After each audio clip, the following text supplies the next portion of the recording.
तो गाइस करेंगे मैथ्स का class 10th chapter 1 real numbers.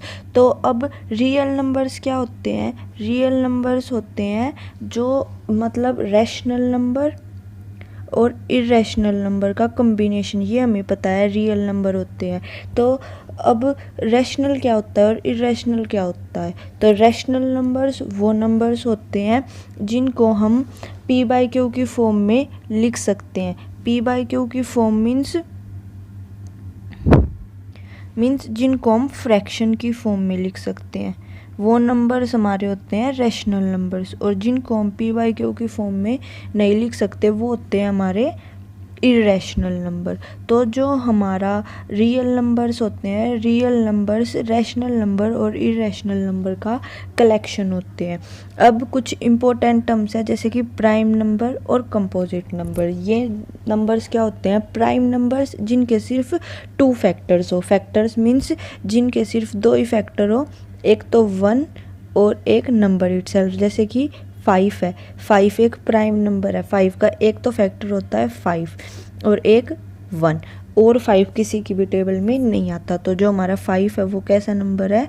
वो एक प्राइम नंबर है, ठीक है। और एक होते हैं कंपोजिट नंबर, जैसे कि 4 है, 4 1 की टेबल में भी आता है, 2 की में भी और 4 की में भी। तो जो हमारा 4 है वो कंपोजिट नंबर है। तो कंपोजिट नंबर्स वो नंबर्स होते हैं जिनके मोर देन मतलब अदर देन 1 और नंबर इटसेल्फ उनके फैक्टर्स हो। अब एक टाइप के नंबर और होते हैं, वो होते हैं कंपोजिट नंबर मतलब को प्राइम नंबर्स। तो को प्राइम नंबर्स कौन से नंबर्स होते हैं? को प्राइम नंबर्स वो नंबर होते हैं जिनका HCF सिर्फ 1 आएगा। 2 प्राइम नंबर जिनका HCF 1, तो वो हमारे को प्राइम नंबर्स होते हैं। जैसे कि हमारा 5 और 3 है, तो जो 3 और जो 5 है इनका HCF 1 आएगा, क्योंकि ये दोनों कॉमन किसी भी टेबल में नहीं आते। तो ये दोनों क्या है? हमारे को प्राइम नंबर्स हैं, ठीक है। तो ये कुछ इम्पोर्टेंट टर्म्स है जो इस चैप्टर में यूज़ होने वाली है। अब हम अपना चैप्टर स्टार्ट करते हैं। तो अब हम इस चैप्टर में 2 चीज़ें सीखेंगे, एक तो यूक्लिड डिवीज़न एल्गोरिथम और एक फंडामेंटल थ्योरम ऑफ अर्थमेटिक। तो जो हमारा यूक्लिड डिवीज़न एल्गोरिथम है ये तो डिलीटेड है, मीन्स जो हमारा डिविजिबिलिटी ऑफ इंटीजर्स या फिर HCF निकालना हो यूक्लिड डिवीज़न एल्गोरिथम यूज़ करके, FTA यूज़ करके नहीं, UDA यूज़ करके, या फिर हमें किसी नंबर की प्रॉपर्टीज़ फाइंड आउट करनी हो और यूक्लिड डिवीज़न लेमा, ये हमारा पूरा टॉपिक डिलीटेड है, ठीक है। इस सिलेबस पे मैंने एक अलग वीडियो बना रखी है। तो हमें इस चैप्टर में सिर्फ फंडामेंटल थ्योरम ऑफ अर्थमेटिक पढ़ना है, और फंडामेंटल थ्योरम ऑफ अर्थमेटिक में हम मेनली प्राइम फैक्टराइजेशन देखेंगे। तो अब हम अपना चैप्टर स्टार्ट करते हैं। तो फंडामेंटल थ्योरम ऑफ अर्थमेटिक, इस थ्योरम में क्या होता है? मेनली इस थ्योरम का मतलब होता है कि जो 2 चीज़ें होती है इस थ्योरम में, कि फर्स्ट कि जो हर एक कंपोजिट नंबर है उसको हम प्रोडक्ट ऑफ प्राइम्स के उसमें फैक्टराइज या फिर एक्सप्रेस कर सकते हैं, और सेकंड चीज़ जो हमारी फैक्टराइजेशन होगी उसका एक ऑर्डर होगा, वो हम उसको किसी भी ऑर्डर में लगा सकते हैं, लेकिन जो हमारे प्राइम फैक्टर्स होंगे ना वो यूनिक होंगे। मीन्स जैसे कि इसमें 36 एग्जाम्पल दे रखा है, तो 36 की प्राइम फैक्टराइजेशन होती है 2 इंटू 2 इंटू 3 इंटू 3। तो 2 भी एक प्राइम नंबर है और 3 भी एक प्राइम नंबर है। तो ये इन सारे प्राइम नंबर्स का एक प्रोडक्ट है। तो फर्स्ट चीज़ तो हो गई मतलब क्लियर। सेकंड यूनिक, मतलब जो 36 की ही आई है। अगर हम 12 की बात करें तो 12 की प्राइम फैक्टराइजेशन होती है 2 इंटू 3। तो जो ये वाली प्राइम फैक्टराइजेशन है ये 12 के, तो 12 की और 36 दोनों की प्राइम फैक्टराइजेशन अलग अलग है। तो यही हमारा जो सेकंड पॉइंट है वो बोलता है इस थ्योरम का। और अगर हम इसी की बात करें तो इसको हम ऐसे भी लिख सकते हैं 3 इंटू 2 इंटू 2, या फिर इसको हम ऐसे भी लिख सकते हैं 2 इंटू 3 इंटू 2। तो इससे इसका आंसर में कोई फ़र्क नहीं पड़ेगा। तो ये होता है हमारा फंडामेंटल थ्योरम ऑफ अर्थमेटिक। अब इसमें हमें दो चीज़ें बहुत ज़्यादा इंपॉर्टेंट सीखनी होती है कि हम HCF और LCM निकाल लेंगे कैसे, हमें ये पता होना चाहिए। तो HCF हमें पता है स्मॉलेस्ट पावर होती है प्रोडक्ट की, और LCM ग्रेटेस्ट पावर होती है। जैसे कि अगर हम 12 और 14 की बात करें, तो अगर हम इनकी प्राइम फैक्टराइजेशन करें तो 2 6 2 3 एंड 2 7। तो अब इसका LCM HCF तो होगा 2 स्मॉलेस्ट पावर, और जो हमारा LCM होगा वो क्या होगा, एक तो 2 और 3 भी और 7 भी। तो क्योंकि सब चीज़ों की ग्रेटेस्ट पावर, तो 7 3 21 21 2 मतलब 4, 21 इंटू 4 जब हम करेंगे तो 84। तो LCM आ गया इसका 84 और HCF 2। तो ये होती है हमारी स्मॉलेस्ट पावर मीन्स HCF और LCM। अब ये बहुत ज़्यादा इम्पोर्टेंट हमारा एक थ्योरम है। इसमें क्या होता है, इसका मतलब होता है कि जो हमारा HCF है और LCM है, मतलब दो नंबर्स है A और B, अगर हम उनके HCF और LCM का प्रोडक्ट मीन्स उनको मल्टीप्लाई करेंगे तो जो हमारे नंबर्स मतलब A और B है उनके प्रोडक्ट के इक्वल आएगा हमारा आंसर। तो इस थ्योरम का यूज़ करके आपके क्वेश्चंस भी पूछे जाते हैं जो हम आगे देखेंगे। तो अब हमारा क्वेश्चन है find LCM of 48 and 72 using fundamental theorem of arithmetic. हमें 48 और 72 का LCM निकालना है। तो अब देखो 24 12 6 3 और इसका 3 6 1 8 2 9 3 और 3। LCM निकालना हमें मीन्स हाईएस्ट पावर। अब देखो 2 की हाईएस्ट पावर कितनी है 4, तो 2 कितनी बार आएगा 4 टाइम्स, ऐसे निकाल सकते हैं। और 3 की हाईएस्ट पावर कितनी है 2, तो 3 कितनी बार आएगा 2 टाइम्स। तो 2 to 4 4 to 8 8 to 16 16 9 जा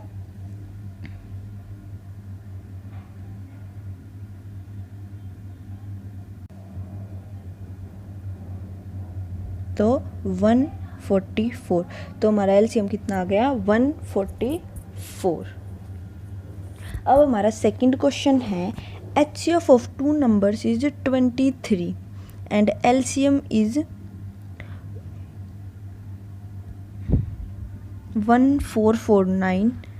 if one number is 161 find the other number. मतलब एक नंबर तो दे रखा है 23, मतलब HCF दे रखा है 23 और LCM दे रखा है कितना 1449, और हमें अदर नंबर निकालना है। तो जो थ्योरम था हमारा HCF into LCM is equal to A into B, इसका हम यूज़ करके इस क्वेश्चन को सोल्व कर लेंगे। ओके, तो अब हमारा नेक्स्ट टॉपिक है प्रूफ ऑफ इरेशनैलिटी। इसमें क्या होता है, इसमें एक नंबर थ्योरी होती है, मतलब एक थ्योरम होता है। उस थ्योरम का मतलब होता है कि अगर एक नंबर है P जो कि एक प्राइम नंबर है, वो एक A स्क्वायर को डिवाइड करेगा तो P होगा ना वो A को भी डिवाइड करेगा। जैसे कि हम ले ले 6 का स्क्वायर जो कि होता है 36, तो अगर 3 6 के स्क्वायर को डिवाइड करेगा तो जो 3 है वो 6 को भी डिवाइड करेगा। अब देखो 1 2, तो ये इसको डिवाइड कर रहा है तो 3 जो है वो 6 को भी डिवाइड करेगा और ये इसको भी डिवाइड करता है। मतलब जो हमारा थ्योरम है वो करेक्ट है। ठीक है। तो अब इसमें 2 पॉइंट हो रहा है कि अगर हम एक रैशनल और एक इरेशनल नंबर ले लें तो उनका जो सम और या फिर डिफरेंस, मतलब अगर हम उनको ऐड करेंगे या फिर सब्ट्रैक्ट करेंगे तो हमारा इरेशनल नंबर ही आएगा। और ऐसे ही एक रैशनल और इरेशनल नंबर का प्रोडक्ट और क्वेश्चन, मतलब जब हम उनको मल्टीप्लाई करेंगे या फिर डिवाइड करेंगे तो जो हमारा आंसर आएगा, मतलब प्रोडक्ट और जो क्वेश्चन आएगा वो भी हमारा इरेशनल नंबर होगा। अब ये बहुत ज़्यादा इम्पोर्टेंट है, प्रूफ बाय कंट्राडिक्शन। इसमें क्या होता है, इसमें 3 चीज़ें, फर्स्ट 3 स्टेप होते हैं। फर्स्ट तो हम एज्यूम करते हैं, सेकंड हम जो हमारा एजम्पशन है उसको रॉन्ग प्रूफ करते हैं, और थर्ड तो hence there is a contradiction, hence our this number is irrational number. तो ऐसे हम प्रूफ करते हैं। तो ये हमारे स्टेप्स होते हैं, ठीक है। तो अब हम इसको स्टार्ट करते हैं। तो अब जैसे कि हमें √2 इज़ अ इरेशनल नंबर ये प्रूफ करना है, तो हमारा जैसे कि फर्स्ट स्टेप था, तो हम एज्यूम करते हैं। तो एज्यूम क्या करते हैं कि जो हमारा √2 है, √2 is a rational number. Rational को मैं RA से डिनोट करती हूँ, ठीक है। फिर सेकंड स्टेप, मतलब इसी में अब हमारा √2 अगर हमारा रैशनल नंबर है तो वो P/Q के इक्वल होगा, क्योंकि हम जो हमारे रैशनल नंबर है उनको P/Q की फॉर्म में लिख सकते हैं। अब हम सेकंड स्टेप में करते हैं squaring both side, squaring both sides, ठीक है। तो अब हमने इसको स्क्वेयर करा तो √2 का तो 2 बन गया और इसका P²/Q² बन गया, ठीक है। क्योंकि जो √2 है उसको जब हम 2 बार मल्टीप्लाई करते हैं तो स्क्वेयर से स्क्वेयर कैंसिल हो जाता है और वो हमारा 2 बन जाता है, ठीक है। अब हमारा तो ये बन गया। अब इसको हम थोड़ा सा सोल्व करते हैं, इधर उधर लेके जाते हैं। तो देखो ये हो गया P²/2 is equal to Q², ये बन गया हमारा, ये बन गया। तो अब देखो इसके बनने के बाद तुम्हारा बना था Q², मतलब Q² is equal to P²/2। अब देखो अगर हमारा एक थ्योरम था कि अगर जो हमारा 2 है वो P² को डिवाइड करेगा तो जो 2 है वो P को भी डिवाइड करेगा। तो जो 2 है वो P को भी डिवाइड कर रहा है, ठीक है। तो अब देखो भाई P को 2 ने डिवाइड कर दिया, और जो हमारे जो फर्स्ट लाइन हमने एज्यूम की थी ना उसमें हमें ये भी लिखना है कि Q एंड P आर को प्राइम नंबर्स, मतलब जो Q और जो P है वो हमारे को प्राइम नंबर्स हैं, मतलब उनका जो HCF होगा वो 1 होगा, ठीक है। अब ये देखो मतलब 2 को P ने तो डिवाइड कर लिया, मतलब ये तो फैक्टर बन गए, और हमने पढ़ा था Q और P को प्राइम है। अब P तो आ गया, अब हम Q को देखते हैं। तो अब हम क्या करते हैं इसके लिए, तो जो हमारा P/2 है ये डिवाइड करने के बाद कुछ तो आंसर आएगा, उसको हम एमलेट कर लेते हैं। अब हमने एमलेट किया तो ये आ गया P is equal to 2m आ गया। अब इसको इस इक्वेशन में पुट कर देते हैं, तो Q² is equal to 2m² ये आ गया। अब देखो फिर अब ये आ गया था Q² is equal to 2m²/2। अब 2 का स्क्वायर 4, तो ये हो गया Q² is equal to 4m²/2। अब ये कट गया 2 से, अब Q² is equal to 2m² आ गया।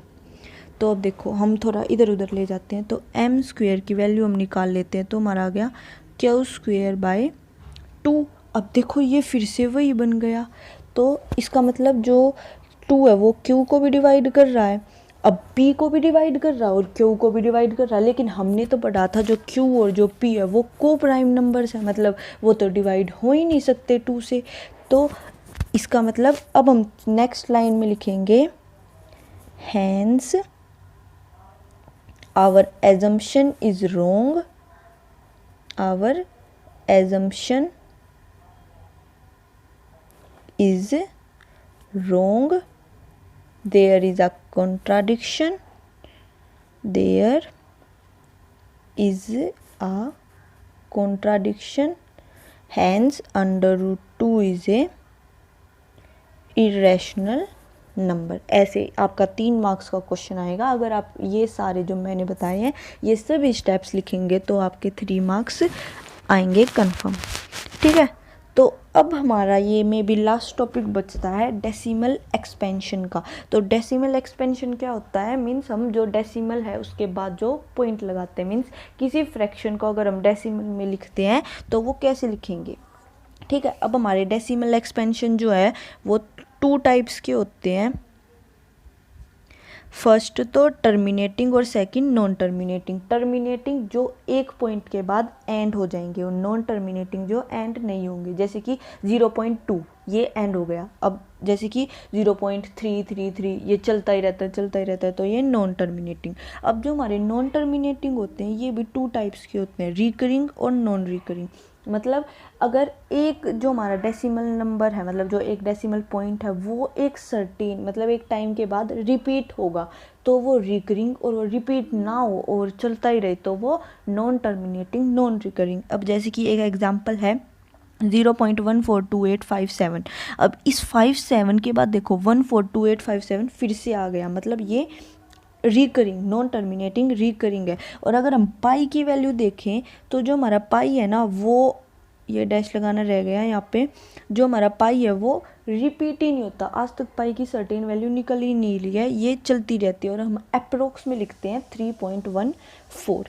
अब हमारे जो रेशनल नंबर्स होते हैं वो टर्मिनेटिंग और नॉन टर्मिनेटिंग रिकरिंग, मतलब एक तो टर्मिनेटिंग और एक नॉन टर्मिनेटिंग रिकरिंग होते हैं। और जो हमारे इरेशनल नंबर्स होते हैं वो नॉन टर्मिनेटिंग और नॉन रिकरिंग होते हैं। अब हम ये कैसे फाइंड आउट करेंगे कि जो हमारा रेशनल नंबर है वो टर्मिनेटिंग है या फिर नॉन टर्मिनेटिंग है। तो इसके लिए एक थ्योरम होता है। इस थ्योरम में हम क्या करते हैं, इस थ्योरम में जो हमारा क्यू की वैल्यू है, क्योंकि हम रैशनल नंबर को पी बाई क्यू की फॉर्म में लिख सकते हैं, तो जो हमारी क्यू की वैल्यू है वो 2 की पावर n और 5 की पावर m, ये थोड़ा सा गड़बड़ लिखा हुआ है तो ये ऐसे होती है। तो 2 की पावर n और 5 की पावर m की अगर फॉर्म में आ जाएगा तो मतलब जो हमारा क्यू है जब हम उसकी प्राइम फैक्टराइजेशन करेंगे तो वो सिर्फ 2 × 5 के अगर पेयर्स बनेंगे तो वो टर्मिनेटिंग है, अगर उसकी जगह कोई और पेयर्स बनेंगे तो वो नॉन टर्मिनेटिंग है। अब जैसे कि हमारा 11/24 है तो 24 के पेयर्स बनते हैं 2 × 3, ये हमारे 24 के पेयर्स बनते हैं 2 × 3। अब देखो, और हमें इसमें क्या भी करना होता है, हमें इसमें अगर फर्स्ट स्टेप तो यही होता है कि अगर हमारा न्यूमरेटर या फिर डिनोमिनेटर में से कोई कट हो रहा है, मीन्स उसको अगर हम स्टैंडर्ड फॉर्म में कर सकते हैं तो हमें पहले स्टैंडर्ड फॉर्म में करना है, फिर हम देखेंगे कि जो हमारी पावर्स हैं वो कैसे आ रही है। अब देखो 3 और 11 नहीं हो रहा, और हमने पढ़ा था अगर 2 × 5 की उसमें आएंगे तो वो टर्मिनेटिंग। अब ये तो 3 आ गया, मीन्स ये कैसा रेशनल नंबर है, नॉन टर्मिनेटिंग एंड रिकरिंग। ठीक है, और रेशनल नंबर नॉन रिकरिंग तो हो ही नहीं सकती। तो आज हमारा ये चैप्टर फिनिश होता है रियल नंबर्स। अगर आपको अच्छा लगा हो तो then do like it and subscribe to our channel let's be smart. Yes, thank you for watching.